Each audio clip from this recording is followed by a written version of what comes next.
पण विजिट करा आणि कसं आहे आम्हाला सांगा. आम्ही पण जाणार आहे थोड्या वेळेत.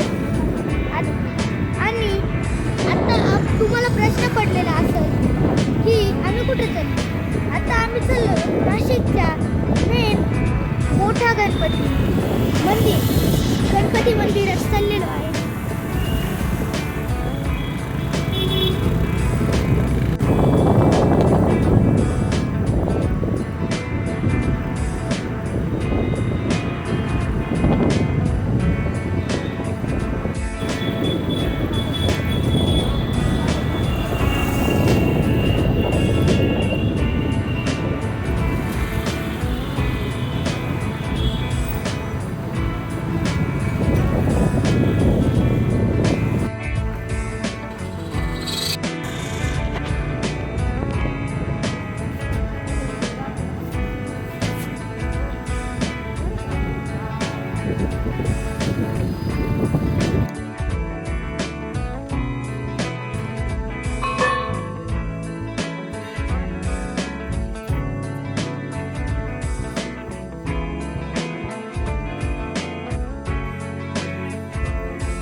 नमः भगवान श्री सीताराम चरण कमले नमो नमः श्री वक्रतुंड महाकाय भगवान सूर्यकोटि समाप्रभारे ओम श्री निर्विघ्नं कुरु मे देवं श्री सर्वकार्य सर्वदा श्री बुद्धबली राजा श्रीदान बिंद्रमा बले भगवान श्री तेन त्वान प्रतिपदनामि श्री रचे मांचले श्री शुक्लां वरदरं विष्णु श्री शशि वर्णं चतुर्भुजं श्री प्रसन्न वर्धनं जय भगवान श्री सर्व विघ्न बाधा उपशांतते श्री लक्ष्मी नारायण भगवान की जय।